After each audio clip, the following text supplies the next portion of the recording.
So close, almost got my name right, only one consonant off, so it's fine. It's a made-up Ellis Island bullshit last name anyway, it's not real.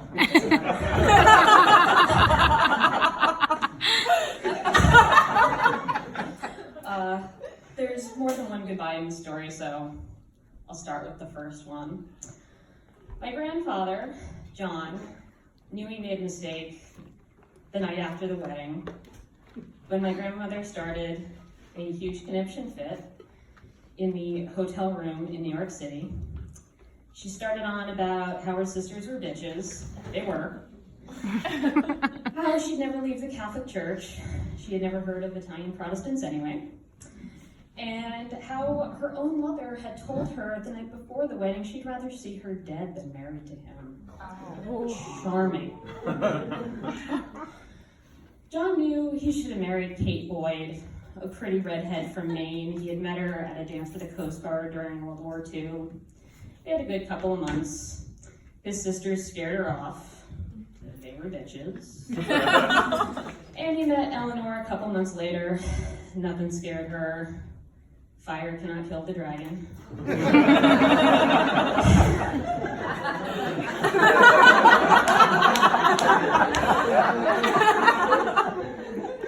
And a few, decades later, the story ends, like a lot of them do, in a hospital bed, in a nursing home.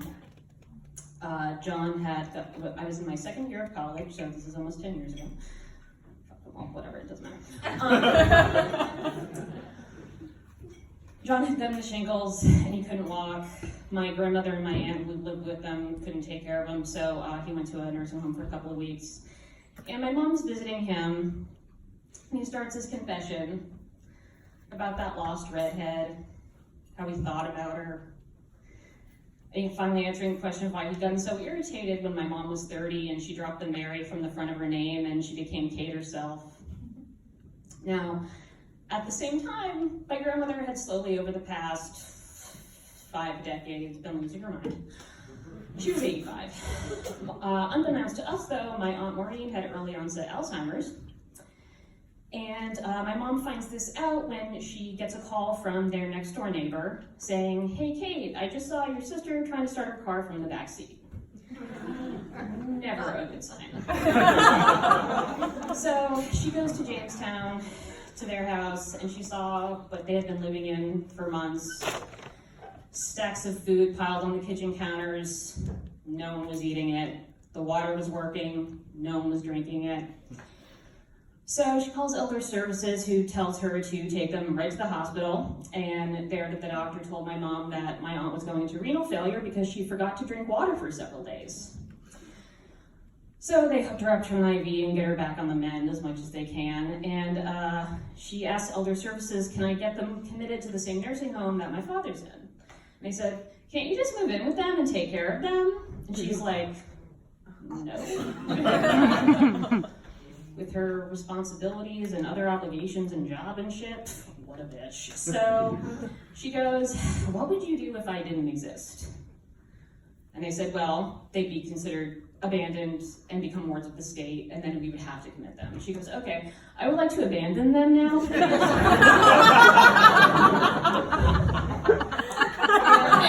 That shit actually worked. So there are 2 mental patients in the back of my mom's car. She's driving them to the home, her cell phone rings, and it's the home. "We have some news about your father." "What is it?" "Well, we think he's dead."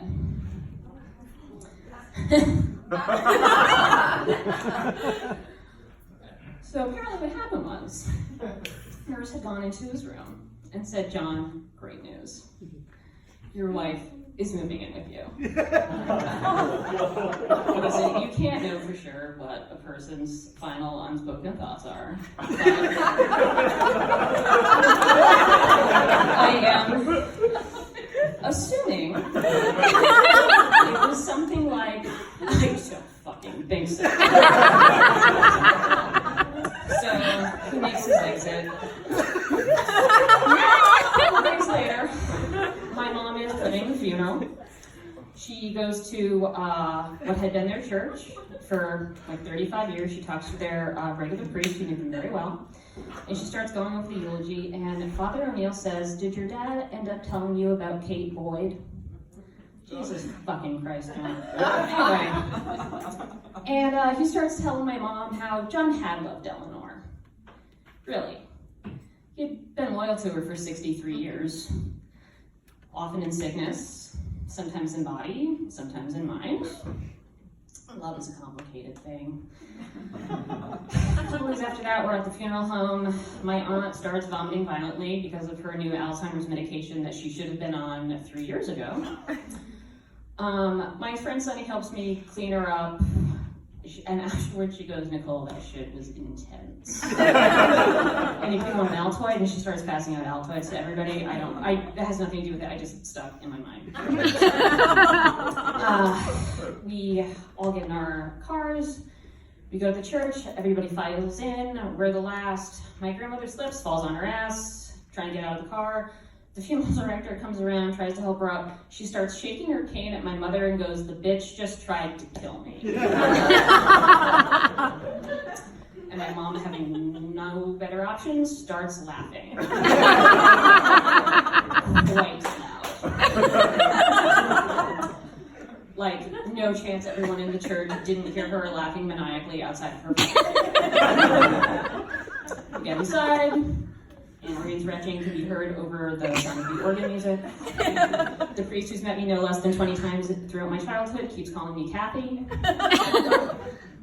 I don't expect anyone to remember. My name's Nicole. So it's different.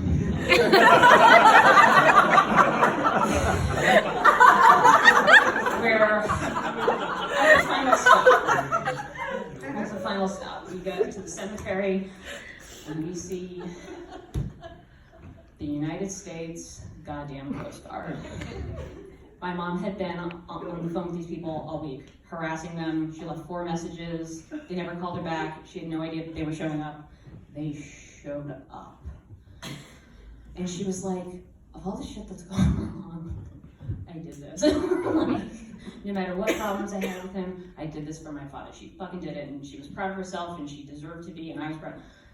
So we all gather around the gravesite, and they're going to do a veterans salute. Technically, my grandpa's job during World War II was to pick up the suicides and drunks that had fallen into Boston Harbor, but like, whatever. So they line up these young cadets, and they're going to do 3 fire blank shots into the air, was the idea. Not into the crowd of people, but that was the reality. So they fire 3 blank shots at us.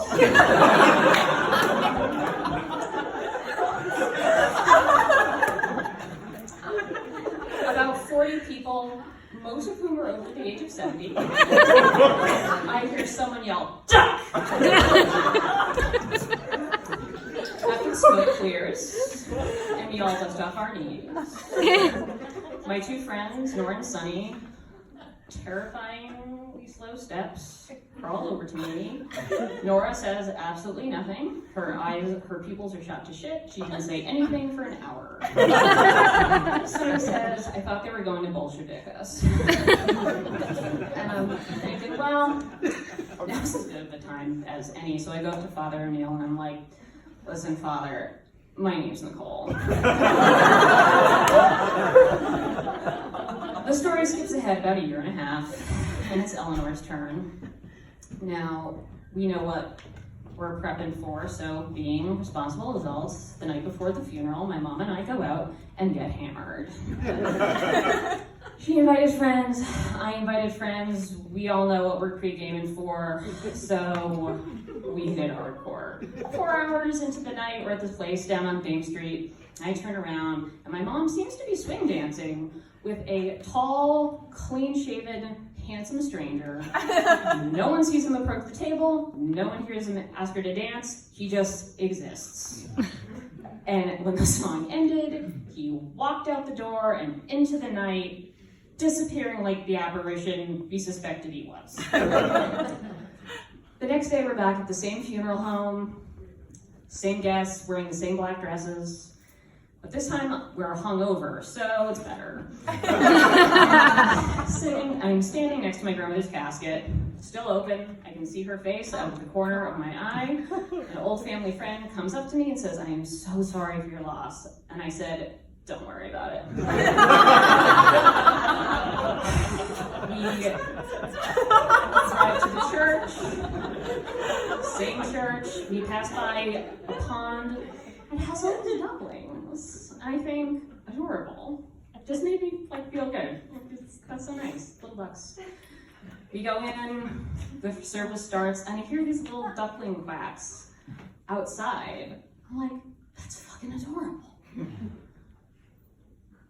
We start, the eulogy is going on. My mom gives good eulogies. I hadn't known that about her. She didn't lie. She didn't embellish. She talked about how her mother had been a formidable woman who had a sharp wit and sharper tongue. She was fun. She threatened nuns when she was on the school board when my mom and my aunt were kids. Like, she threw down. She was for real.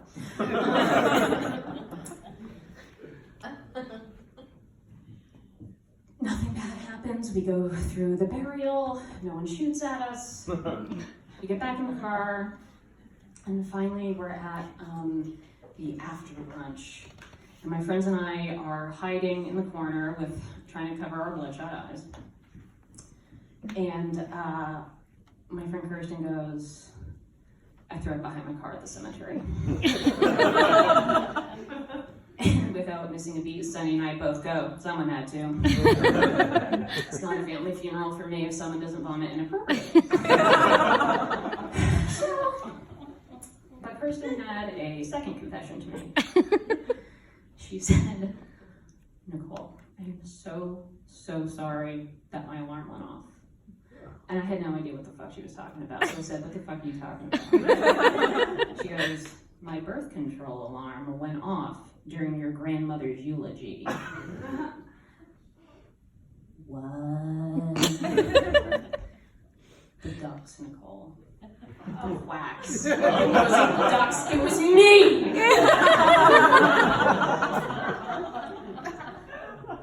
But I had no time to respond because at that moment, my mom walks over, checks over both of her shoulders, leans over at the table and goes, "Was I swing dancing with a tall, bald, handsome black man last night?"